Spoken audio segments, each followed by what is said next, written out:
they were up to par by far with infantry weapons, as far as we were concerned. They got all the respect in the world for their weapons and their ability to use them. But their banzai attacks were stupid. Their weapons was just as good as ours. They had a 31 caliber rifle. It was a bolt action rifle. We had 30 caliber M1 rifle, which was a very good rifle. But theirs was just as accurate as ours. Where I landed on Guam, I think it was June the 22nd, 1944. And we conquered Guam, I guess. And then we moved to the Philippine Islands, Lady Island, the Philippines, in October. We fought there, and I was platoon sergeant there. On December the 8th, when the position was overrun, and the platoon leader was killed, then I took over, and the guys stayed with me, and we conquered it. We took Jack and took the shoes. I've taken 2 pairs of shoes off me, yes.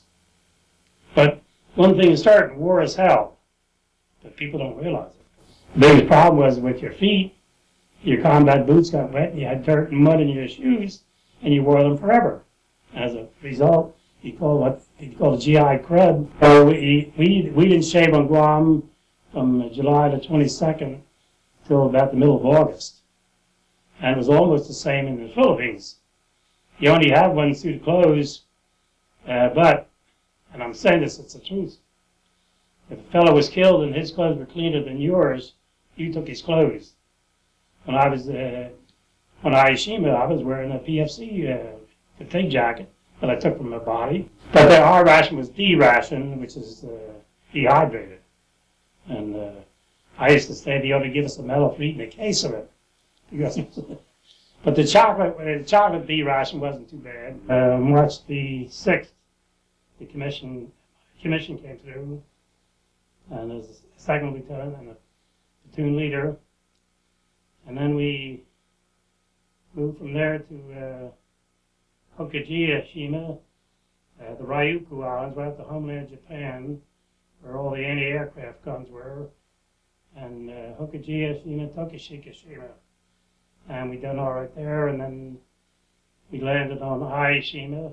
Sometimes around the end of April of that year, then we landed on Okinawa. I did not make the invasion of Okinawa, but we landed there, and I fought there. And I was, I should say, I was also wounded on Hiroshima on April the 15th. And then I was wounded on Okinawa on May the 14th.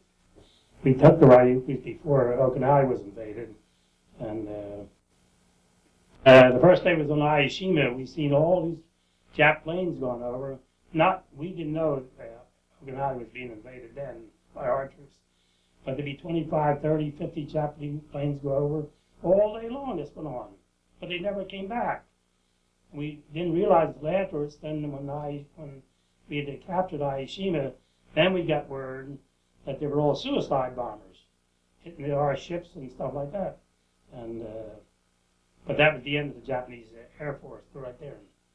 And we seldom saw one afterwards, but occasionally one would sneak through and dive bomb on a ship and crash the ship, and he died for his emperor. I mean, that was his main goal in life. The first time I was wounded, I was shot through the left cheek, and in the neck, and in my left side at the belt line. I was on Hiroshima. And I wasn't evacuated because we have usually 39 men in the platoon, and we were down to myself and 14 men. And then when we went to Okinawa, we weren't winning the war. And I was shot in the right forearm, and the right bicep, the chest, and shot twice in my right leg. And that was the end of my active duty. And what I'm saying is, he guarded you while you slept, and you tried to guard him while he slept. So it wasn't anything saying that he was closer than a brother. He was part of you because he defended. And a lot of times you'd look there in the morning, he'd be dead. When we got the word that President Roosevelt died on the ship, there was silence.